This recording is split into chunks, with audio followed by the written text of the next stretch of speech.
I manage it in a few ways. Number one, perspective. Mm, The bad times are never as bad as they seem, and they won't last. The good times are never as great as they seem, and they won't mm, last. So enjoy both for what they are. Perspective is critical. mhm. And I think kind of dovetailing on that, realizing that you're not defined by your successes and your failures. You're defined by the impact that you have on the people whose lives you get to touch. They don't care much about the successes and the failures.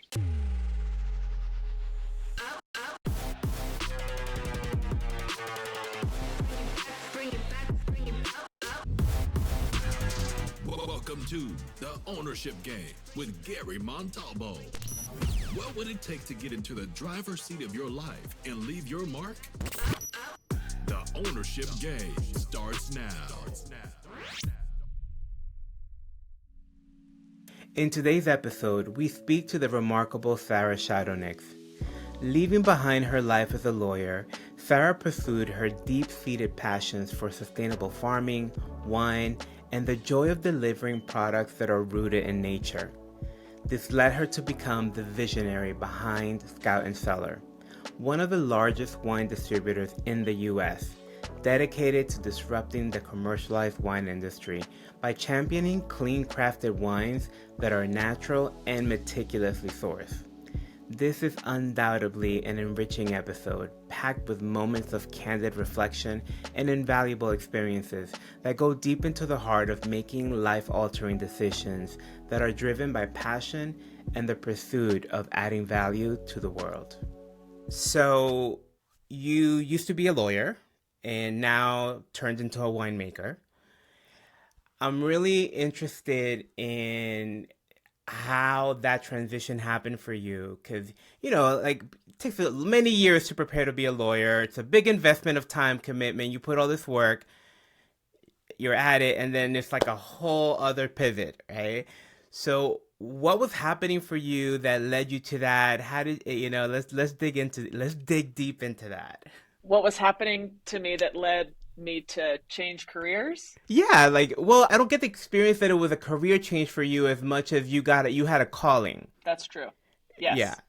It was a life change. It was a whole life change. And so it was really about a couple of things were going on. I had this experience as a kid growing up, and these deep-seated passions and curiosities about farming and things that are grown and delivering joy to people through that experience. Mm.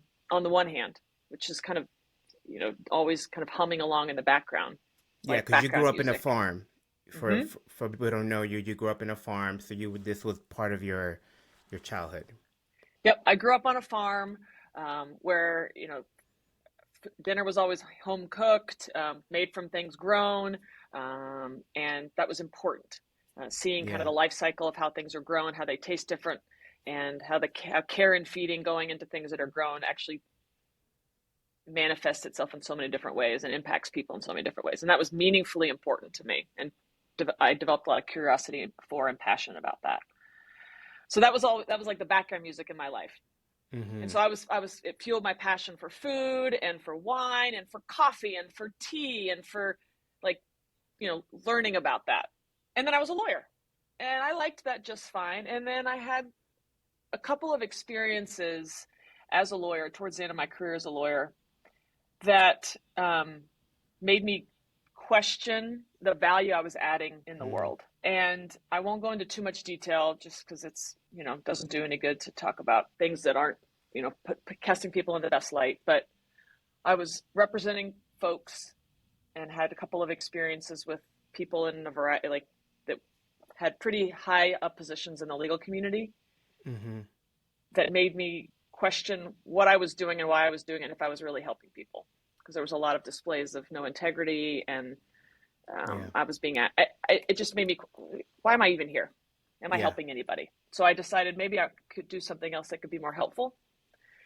And this background music is playing about things that are grown. And so I thought, maybe I could add a little value by delivering joy and connection to people in the form of wine. Mm. So without any experience working in wine, I was just a really good wine buyer and Yeah. taster. I'm a super taster, actually. I am. I've got a really good palate, which is good and bad, Gary. And I studied and got some wine professional certifications after I left the law, and then I went to work in the wine industry. So you started the process of transition and you just go to cold turkey, right? Mm-hmm. And how did you like how did wine come about? Like was that like oh wine? I'd always loved wine. My Because you could husband have and done I. marketing for wine. You could have done, Sure. law for wine. You could have, you know what I mean? Like, how did you get into like, I'm gonna make wine? Yeah, well, it happened like most things, very organically. Um, I earned these wine professional certifications. I spent about a year doing that, and then I applied to a variety of jobs in the wine industry in California, and I ended up getting a job with this little tiny company. And I'll never forget this. I flew out to California for this interview, Gary, and I'm wearing my lawyer clothes. I have heels on and this like suit dress. Okay. And I'm going for this interview with this tiny company in Sonoma, California, and they're in like blue jeans and t-shirts. Okay. And, and Power I'm like, lawyer walking into the room. okay, maybe I didn't get the memo on the dress code, but okay, I'm gotta dress your best, right? So anyway, it was for a job as a channel manager in e-commerce for this little tiny company, and I worked with wineries all over the East Coast, all over the West Coast, in Oregon, California, and Washington to source their wines and position them for sale online. And I got this job, and I did it for a couple of years, and I loved it. And I learned so much about the wine industry, and I developed some great relationships. And I learned the most important thing that led me to today, which is that there was an opportunity to bring to the world these types of grown wines that are made naturally and bottled consciously, Hmm. kind of at scale. And that's where the idea for the clean crafted commitment of Scout and Cellar came from. Is most wines available to most people are, you know, commercialized. They're the product of big food. They're grown with pesticides to maximize yields. They're manipulated with additives to yield a certain taste year after year after year, because the American palate wants things to taste. They want their McDonald's burger to taste the same in Tokyo as it does in Hmm. Dubai, as it does in Plano, Texas, as it does in New York City. And so, wine was just a byproduct of the broken food system. And I thought, we can just deliver this really naturally made wine to everybody that's more delicious, but how can we do it at scale? So that's where Yeah. the idea for Scout and Cellar Clean Craft to Commitment came from. I want to just pause there because until I met you and until I met Scout and Cellar, I had no idea that that was even a thing. Like, I never even thought about the wine that I drink being mass produced in that way and the things that actually had to go into it to mass produce it that way. So I was like, it was just like a radical idea for me because I mean, it seems so obvious now when we're talking about it because of course everything is, but it hit me in the head like a two by four. Like I was just like, what do you mean there's stuff on my wine? Like what are you talking about? And so you go on with this idea, which is pretty radical in the industry. I Very, mean, yes. at this point, you have some experience in the business, but you still don't have experience making the wine and producing the wine, right? Well, so I don't have a lot of experience in a lot of things. So I'm working in this job and developing some relationships, and I have this big idea. And um, I needed a way to start the business, Gary. Uh Like, how huh. I've got this idea for this whole new kind of wine, and I need a way to sell the wine. And I really wanted to launch the business and sell it online. That's the kind of the channel of wine I had been working in, and I was Yeah. passionate about that. Everybody is buying everything online. This is in 2015 and 16. And at that time, about 1% of all wine was being bought online. Another radical 1%. idea. 1%. But, about 30% of retail was online at the time. And I'm like, oh, look at all this opportunity here. Yeah. I saw that gap as opportunity. And so I thought, well, how are we going to sell this wine online? Like, people aren't used to buying wine online. And so I did some research to see who's the primary buyer of wine and what do they buy wine based on. Uh-huh. And women are the primary buyers of wine, and they buy wine based on three things: what their friends are drinking, the story behind the wine, and the label. And I had a girlfriend across the street from me at the time that was doing Plexus, a direct selling company. Yeah, yeah, yeah. And I was like, this business model really leverages those buying behaviors. So maybe I can launch my e-commerce whole new kind of wine using this model. And so I did. And it's as simple as that. So I did. End of story. Huge success. And that's it. Yep. Were you I mean, when you're telling the story, it all sounds like uh fearless in a way, was it really like that, or are No, we or yeah. no, of course not. And here's the deal, as this is happening, I had such modest expectations. I mean, I'm thinking like my mom and sister and maybe some friends might buy this wine. Like maybe we'll Uh-huh. sell a few hundred bottles a month. Like this is going to be like a small little. I had a grand vision, but I was pretty pragmatic about it. Yeah. And so no, it was you got to start to get anywhere. So the key is starting, and that was what I was doing. Is just starting with pretty humble expectations. Listen up, listeners. Just start. I'm always telling people you gotta just start, because the next step will illuminate the next, and it will illuminate the next. But when you're over here, you can't see how everything's gonna unfold. You'll never get anywhere Okay. if you don't start. So you started down a road with, all these obstacles. First of all, you're entering a heavily male-dominated industry. You're with a pretty radical concept of clean crafted wine. With, we said we don't, experience. Obviously, you're kind of figuring out as you go along. A business model that you're not familiar with as well.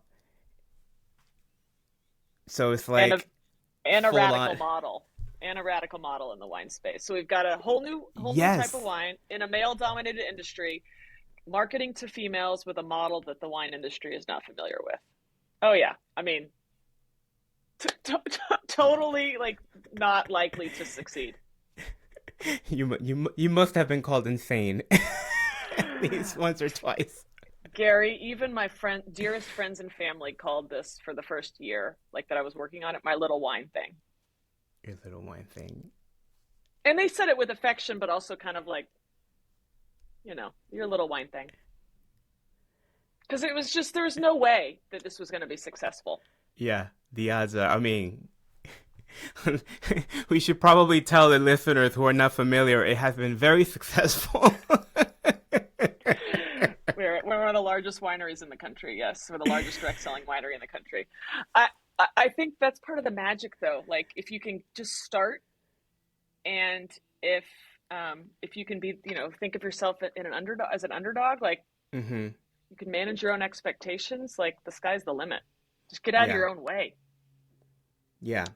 But I mean, I'm really hearing a willingness on your part to, I don't want to say go against the grain, because I don't know that you were trying to shake things up. I think you just had a vision, and the vision was the vision, and it called for all these things. But there was a willingness for you to go there and get on the skinny branches and make the, hard choices, I guess. The Absolutely. I mean, I think in the beginning, I certainly didn't think of the idea as something big enough to shake things up because I mm, thought we'd be small in the beginning. yeah. It's like most things. And then as we began to grow, and I began to realize that we were and could in fact shake things up even more. I mean, even when I would talk to industry folks about the company in the beginning, Gary, I think I must have gotten laughed out of so many rooms, by mostly by men in like suits that work in wine that are 30 years old, 60-year-old white men. Um, and you know, that's that was kind of I checked off success and moved on. And look at you now.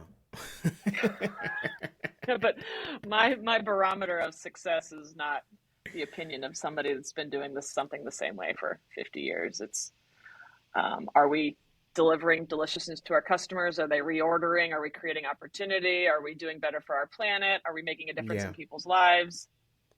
If we're doing those things, then hopefully we'll begin to influence others around us. But we just have to stay at it.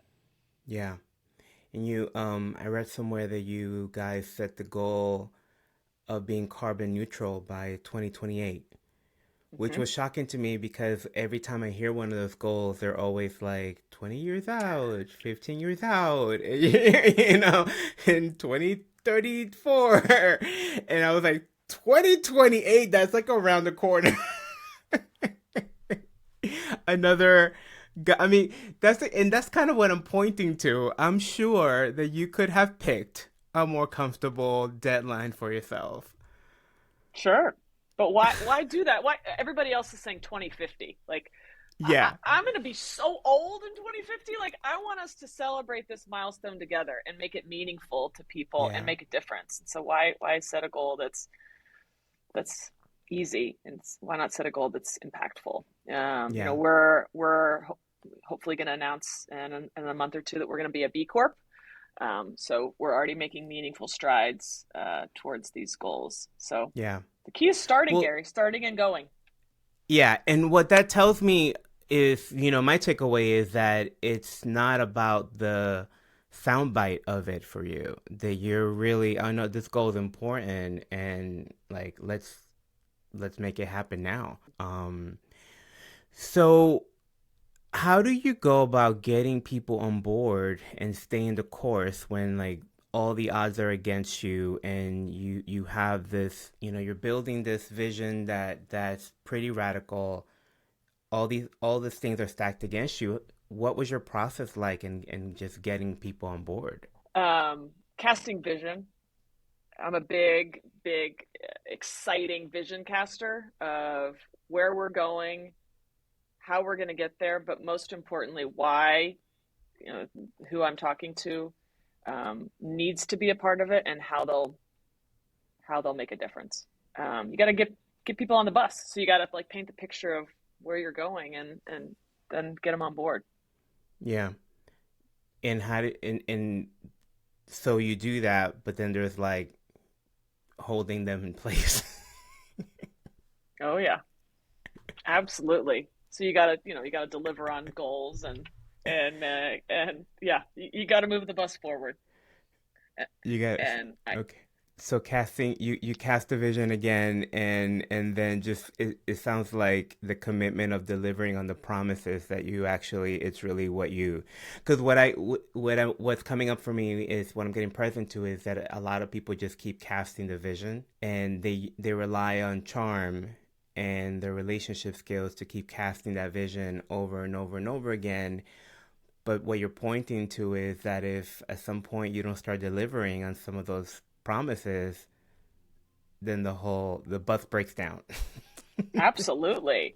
And I think one of the keys is making sure that you get people on this proverbial bus, but then you're not the one, you're not the only person casting vision and driving. Mm, You got other folks that are doing that, and then they're bought in, such a good lesson right there. Yeah, because a right? lot of people hold the vision themselves. Yeah, and then it gets bottlenecked.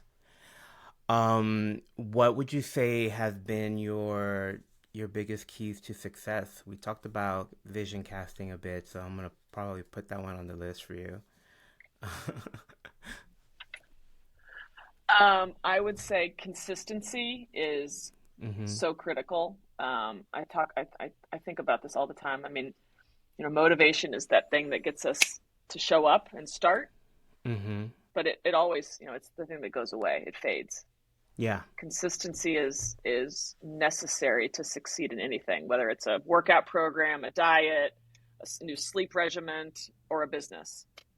You've got to show up every single day, no matter how you're feeling, for what you're doing. And so consistency is definitely, and it's in your behavior and your attitude and your effort, in delivering on your mission. But consistency is key, and that's really hard.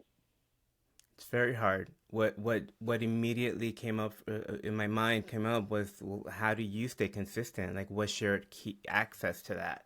I think mindset and experience and training. Like, I've had some experiences in my life that I've gotten to practice being consistent as an athlete, as other Mm, experiences. But you can train yourself to be consistent. I think it's yeah. just practicing good mindset and deciding to do it, and then having others that can hold you accountable. Thank you for saying that. Because so many people think that it's like something you're born with or like a skill that you have, and it's absolutely training, 100%. It's a practice, and you're not always, you don't always get it right, of course, but then it's what you come back to, it's what you reset to. Correct. Can I confess something to you? So I pride Yes. myself on I just told you it's like my second most important secret of success, consistency. I work out. I do a variety of things for working out, and I have been I've ridden the Peloton for like 7 years, Hmm. and I stopped riding at Gary for a year and a half. Just stopped, and I had consistently ridden it like every week for like almost 7 years, and I Hmm. just quit. And then about a month ago, I finally was like, okay, it's time to start riding it again. I got to get back to being consistent here. So, it's okay to fall down. You just got to get back up and be consistent again, right? 100%. Mm-hmm. 100%. And it's that willingness to get back. It's like what I'm always telling people, it's like it's the recovery, really. It's not that you never fail, because that's what people seem to focus on as a measure. It's like, oh, I hit a home run and I hit it out the park and it was woohoo. And it's like, that's not how that goes. Success is not ever linear. It's the recoveries really that are meaningful. It's the recoveries that set the tone and build you up and teach us so much from that. It's how you respond, right? Yeah. And you've Yep. had you've had a lot to do a lot of responding. Yes. Quite a lot in the last almost 7 years. Yes, it's been quite a journey through Gi- COVID and all the things. Oh, sorry. Go ahead. no, I was gonna say, let's give me some of the highlights. I Well, I think I read something about you guys like literally selling out of wine at the beginning and like not having anything else to sell. well, let me go back before that, Gary. Like, we'll go back to early days, and then I can tell some other stories. Yes. So, in the beginning, we were going to launch the company with 8 wines. Okay. Okay, and I curated these wines with these growers. They were magical wines, and we had one particular wine that was going to be like our flagship feature, like the wine we were going to like lead with. And it was Uh-huh. this beautiful white wine from this tiny little vineyard in California. And we went through our testing protocols, and we were like very close to the launch date. Uh-huh. And this one wine, the flagship wine, we prepared all these marketing materials with some sort, we rubbed some dirt together and come up with these materials. And this wine popped positive for one insecticide, 1/100th of a point above zero. Oh no, 1/1000th of a point above zero. So like Minuscule. nothing, Like nothing. yeah, a bleep. Like not even okay. Yeah, it could have been from like blowover from her neighbor, right? So I reached out to the winemaker and I asked her. I said, "Hey, as part of our process, like, I need to follow up with you on this." And she said, "Yes, we actually did spray that." And I said, "Okay." And at this point, Gary had a choice to make. Uh-huh. We're a whole new company. Nobody's ever heard of us. Nobody knows what the clean craft commitment means. I mean, we don't even hardly know it. We're not. It doesn't even exist. And I had a choice to make. Do we launch the wine? Because nobody's ever going to know, Yeah. right? Yeah. Do we launch the wine, or do we so we can sell it and make more money and have this beautiful wine and have start off a company with a great reputation of taste and all these things, or do we pull it? And get it right the next time, right? Like, oh, Mm-hmm. Mm-hmm. So I decided to pull it because if I had not pulled it, then our standard would have meant nothing. Our core values would have meant nothing. Like we would be a company built on like a lie, Mm-hmm. and that's not a very good foundation for anything. Mm-hmm. So yes, we sold out of wine, but that's really because I had to pull a wine. And so that kind of set the tone for how we've run the business. Do you remember Yeah. how much money that cost you? Um, I mean, back then it was a lot to me. It was like a Of pallet of course. wine. It was, That yeah. So, yeah. And I got a very unkind note from this very esteemed winemaker. So it certainly like hurt my feelings and made me disappointed. But it was the right thing to do for the business. it goes back to your, the consistency in you were sharing earlier. And because those are the decisions that shape the next one, Correct. right? Had you lowered the bar at that moment, well, what happens the next time? And then what happens the next time? And then what happens the next Correct. time? And the bar just keeps lowering. So a lot of people can, oh my God, nobody would have known. It's like, yeah, but those are the types of decisions that build that consistency muscle over time. And I mean, when you make it and here's the thing, because I want the listeners to get this, because everybody does this all day long with all kinds of stuff. When you are doing this kind of game, when you are setting up a business like Sarah did, the stakes are higher because there is invested money, there's other people, you have employees at this point, you've got teams, like there's a lot of responsibility to a lot of people. So the stakes are much higher. But I really want people to know that we do this as humans all day, all the time, and thinking that it has no impact. And it really, really does have an impact. Not, you know, uh, Sarah had the added vision of maintaining the clean crafted promise and the values of the company. But what are the values that you have for yourself? And your family and the life that you're building, and how do the decisions that you make every day casually impact that? Hmm. Sorry, I just had to get on my pedestal there because that's a really good lesson. No, I love it. I love it. Well, that's the thing about running a business, Gary. There's a lot of opportunity for lessons. You just have to Oh make sure yeah. you learn them. I say every day is an opportunity to improve, and so that every day is an opportunity to improve, but you can only improve if you actually do improve. Mm-hmm.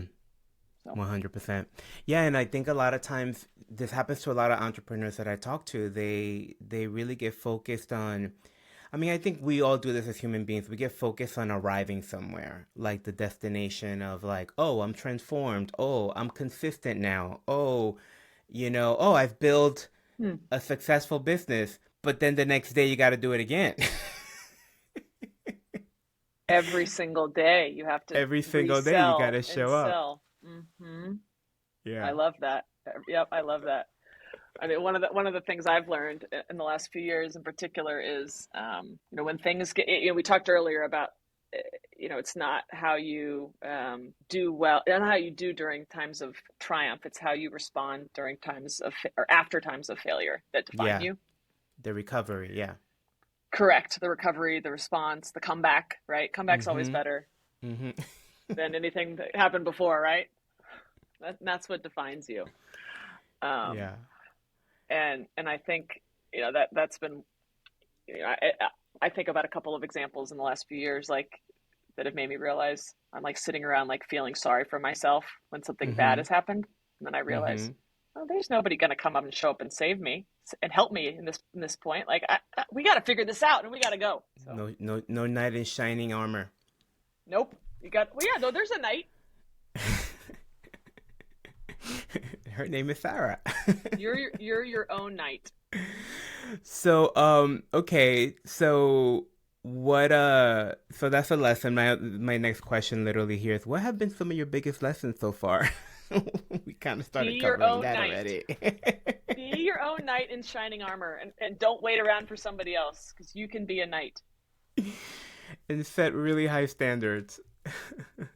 Yeah, and then give yourself permission to not meet them and then learn from that. Yeah. Yeah, let's talk about that a little bit because we are really hard on ourselves. I think entrepreneurs are Hmm. also notoriously very hard on themselves, or just people who are high achievers, goal getters. I think tend to be very hard on yourselves.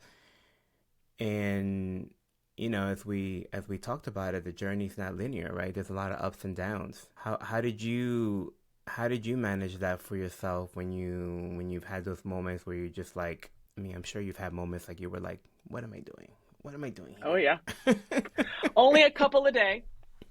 A day. Yeah, there's you see the journey of an entrepreneur and any kind of business owner, whether your business is um, small or humongous.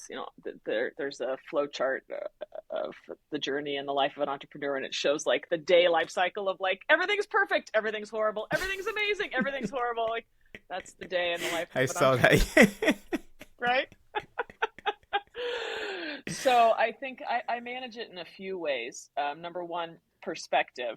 Mm, The bad times are never as bad as they seem, and they won't last. The good times are never as great as they seem, and they won't mm, last. So enjoy both for what they are. Perspective is critical. mhm, And I think kind of dovetailing on that, realizing that you're not defined by your successes and your failures. You're defined by the impact that you have on the people whose lives you get to touch. They don't care much about the successes and the failures. I love They that. can. So those are the two things that really help me when it gets really hard. It's like it's not all about that, and like how am I impacting people? How am I touching their lives? Rather not from a business perspective, on a personal perspective, how can I make their lives better? I love that. Because at the end of the day, that's why we're here. At least I think so. I think some people get disconnected from that. Then it Yep. becomes about other things, but I think when they come back to center and they get back connected with the things that really matter to them, Hmm. impact is always at the top of the list for us. Absolutely. And I think two more things on a practical level when it gets really hard, Gary, Yeah. because I think people get in these situations, and I know I found myself there. Find a way to laugh, and if you can't find a way to laugh, you've got a great subject in yourself. And then just move forward in some way, whether it's reading something, talking to somebody, just move forward, and it all usually works out. So I love it. I love the you're talking about, that it's not as bad as it seems today and it's not as good as it seems. Even the good, because we're so addicted to chasing the good. We're so addicted to chasing the win, and you're right.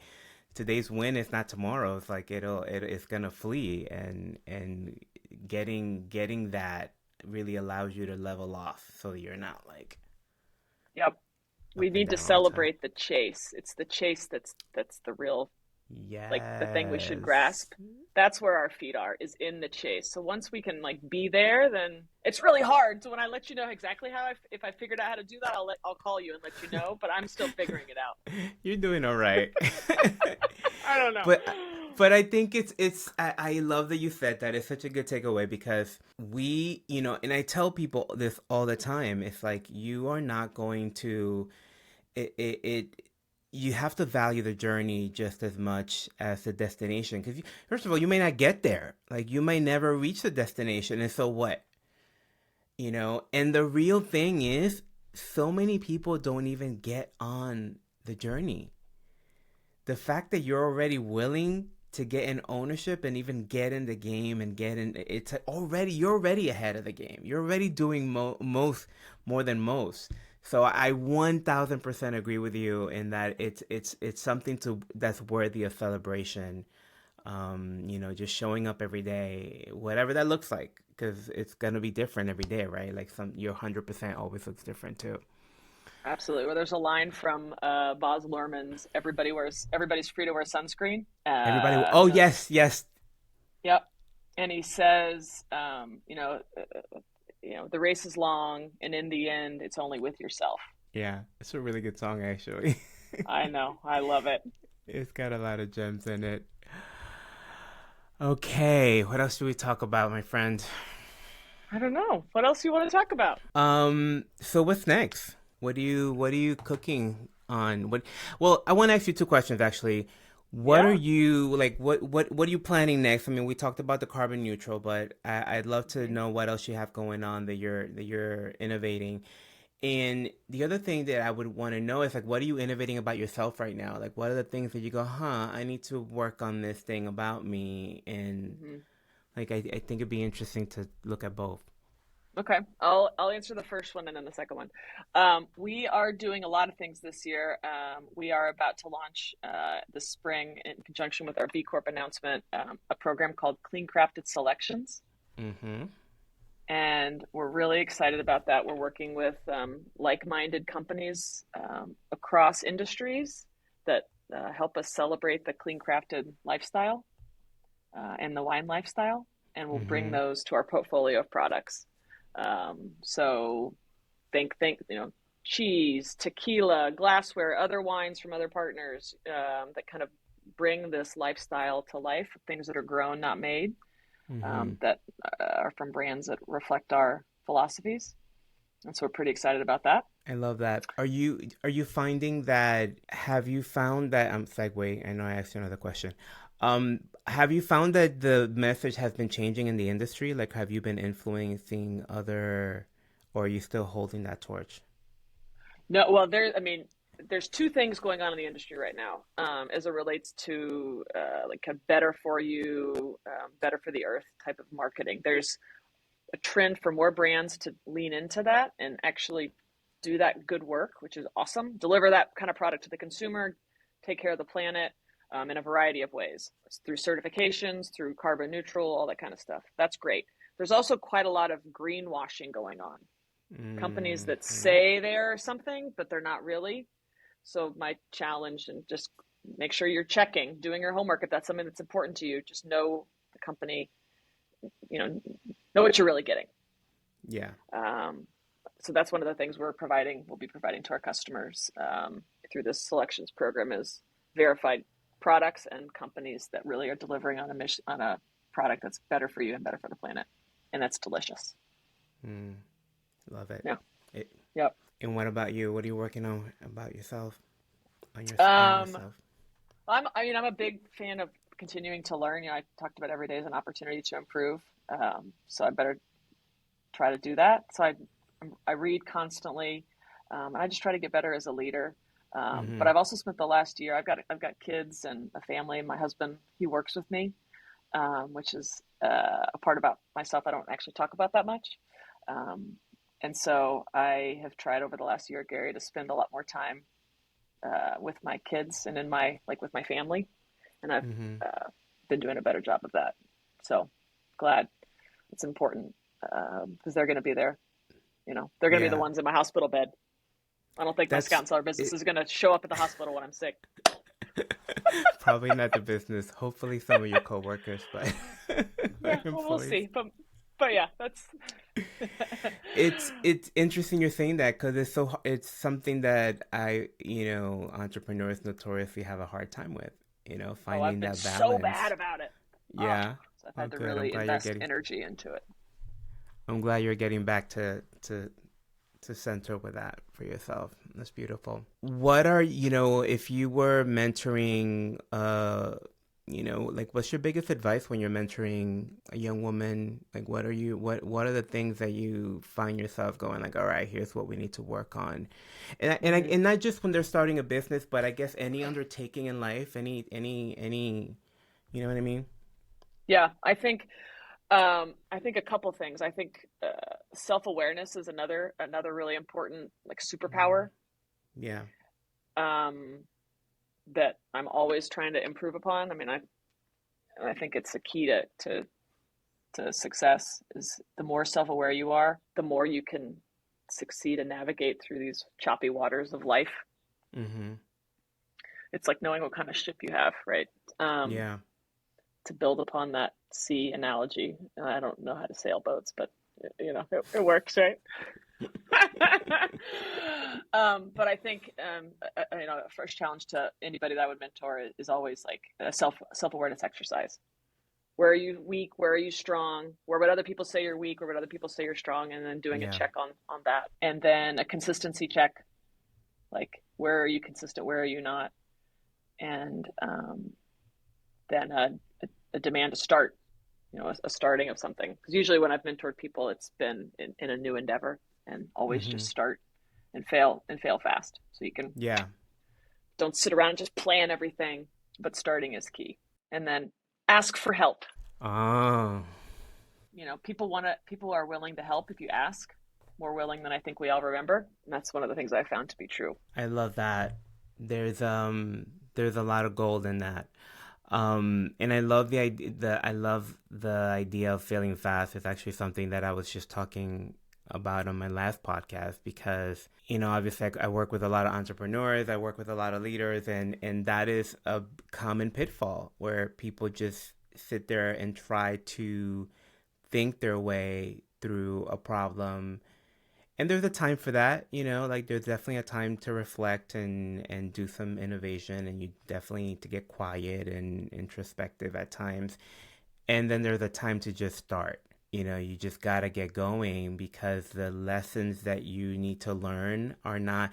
So always whenever I'm training people and learning how to sell, I'm like, I can't teach you how to sell theoretically. I need to teach you how to sell by you having those conversations and actually failing a bunch of times, and then from there you implement those lessons.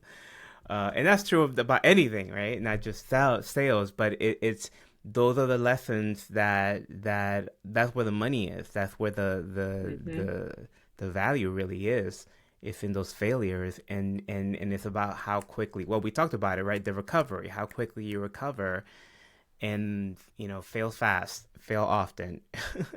And yeah, so I love that you highlighted that, and I love that you have the consistency check as part of the I talk about it as the integrity check, Mm. but it's the same thing. But I love the Mm-hmm. language that you're using there because it makes it easier to understand. And people are like, Mm-hmm. integrity, what was that? But I love the consistency check. I might steal that from you. Yeah, well, it's a little softer too. It feels more like a hug than like a sword. Yeah, yeah, yeah, yeah, yeah, yeah. Mm-hmm. But with integrity, people often think of it as like morality or like, Yeah, yeah, right yeah, or yeah, wrong, or it's like, like that's not what we're talking about. We're talking about your consistency, yeah. essentially. Mm-hmm. So Mm-hmm. I love that. Yep. I think consistency is so, and I think about in sales, I mean, this, you teach sales, and I see it in our business. I mean, I don't know how many stories I've heard, and probably stories you've heard, of people starting out as on social media, like as wannabe influencers, and they'll post every day for 18 months. There's one person I know that posted every day for 18 months before they started to get traction in their business. And finally they got like 100 likes, and then 200 likes, and 300 likes, but 18 months posting every day with like no feedback. But that is so common. Mm-hmm. Like not in a social media setting. I mean that you are swinging the bat that many times Mm-hmm. before you have a breakthrough. Like it very often is what it takes to have Yep. that breakthrough. So again, people are seeking this like climb to success, but it really is not like that. That you have to do a lot of that grunt work. And what I love about that is that has she been posting once a week or once a month or sometimes on Tuesdays and sometimes on Thursdays and sometimes at 9 and sometimes it would not have happened. Nope, it would not have happened. It's the consistency and the work that she put in, like without getting any results for a Yeah. year and a half, that Yeah. got her the big results. And Steve Jobs said, like, I think it's Steve Jobs. Every overnight success I've ever heard took a long time. Took many years. Yeah. Because I think there's this perception that I think is normalizing a little bit, Gary. But there's this perception out there that entrepreneurs um, like rocket to like overnight Mhm. success with like no Mhm. work. And there's such a, that's really couldn't be farther from the truth. There's Farther so from the much truth. grind and heartache and tears and failure that goes into any modicum of success. And that part is what's beautiful. All those Yeah. successes comes and goes, but it's all the stuff you learn from all the gritty stuff. Yeah. It's great. Yeah. And the interesting thing is you don't lose that. Because Mm-mm. I had my coaching business. I closed it to go work for Limelight for 5 years. And now I'm back relaunching my business, but I have all those lessons come with me, right? So Mm-hmm. now what I did in 5 years, I'm doing in 3, 4 months because I'm just reactivating all those lessons. So people get afraid of like, oh my God, I have to rebuild, or oh my God, I have to start over. I'm like, you're really not. You may be in a way, but it comes so much quicker. Like you have that muscle, you have those lessons. It's like having the breakthrough of balance. You learn how to ride a bike and it stays with you. And yeah, you might get on the bike, but you're shaky and you're doing all of that. But the moment you get on and you go through the motions, it all comes back. Your body Mm-hmm. remembers. So it's such a good Totally lesson. agree. I also talk about the consistent pressure. I like to talk about it as, it's like temperature. Like if you're baking a cake, like you may have all the right ingredients, but now you need the temperature to be at a certain consistent, setting. If you're moving the temperature around, the cake never rises, right? Mm. And you need to put that consistent pressure in order to create that chemical reaction. It's the Hmm. same thing. It's like you have to be consistent with it. I love it. Hmm. That's interesting. The story I tell that's similar, and I want to be mindful that's Yeah, like no, you're good. to do with cooking is, but a different kind of cooking, Gary. I tell it all the time, is about the frogs in the pot. Do you know the story? No. So there was a frog in a pot of water, and it's sitting on the stove, and somebody goes on and turns on the gas burner, and it click, click, click, and it fires up. And he's sitting in the water, and he's just chilling there in the water, and the water Yeah. slowly begins to heat up. And the frog is getting used to it. And he's like, "Oh, I'm in a hot tub. Like this is cool." And he's like chilling and relaxing. He's getting used to the water, and the water warms up and warms up and warms up, and before he knows it, he's cooked and dead because he got cooked. He sat in the water too long, and he didn't get out. There's the second pot on the stove that's already hot. It's already boiling water, and there's another frog that's thrown into that pot. He realizes immediately that it's Uh-huh. hot, and he jumps out. Immediately. And so the lesson in that is, if you're in something that is like bad practices and consistent laziness, and you don't you get used to that, it's eventually going to kill you Uh-huh. because you don't I recognize it like for that. what it That's is. good. That's the water, right? Whatever it is Yeah. that's you're slowly accepting, less work, less consistency, less demanding on lower standards, making less sales calls, doing less, whatever it is, and you're just getting used to the lower standards. That's the water that's going to cook you to death and going to kill you. Yes, ma'am. I love it. Mm-hmm. Well, Sarah, thank you so much for your time. I know how busy you are. It's been lovely to just, talk about leadership and your journey and your lessons. And I just really appreciate the generosity in sharing your wisdom. Thank you so Thank much. you for having me, Gary. I appreciate it. Great to be here. Will you come back, please? Of course. I would love to. This is so Good. fun. Happy to do it. Good, good. We'd love to have you. All right, my friend. Go All kick right. Thanks for the ass. time. I will. All right. See you soon. Bye. I think the key to Sarah's success can be summed up in one word: consistency. Consistency in her practices, consistency in showing up, consistency in doing the work, and more importantly, consistency in honoring her values, consistency in pushing the boundaries, and consistency in innovating. Now, hearing this may be a little intimidating to most of us when we all struggle with consistency in some way, shape, or form. I think that's because we think of consistency as a place to arrive rather than a journey itself. Consistency is not a switch that you flip or a decision that you make once. Instead, consistency is a series of countless decisions that you make moment by moment. It's a lifelong practice. We're in such a hurry to get to the destination that we often miss the beauty in the journey altogether. And finding joy and value in the journey is how all of those moment by moment choices get made. Those are the moments that end up shaping us and reinforcing our purpose. So today, I'm gonna challenge you. Look at yourself and tell the truth about where you are not being consistent. And without all the judgment and beat up, because after all, this is part of loving the journey, see what choices you need to make differently. And how can you support yourself in developing that consistency muscle? As always, thank you so much for joining me today. Don't forget to share the podcast with anyone that you think could use the inspiration. I will see you here next week. Thanks for listening to this episode of The Ownership Game with your host, Gary Montalvo.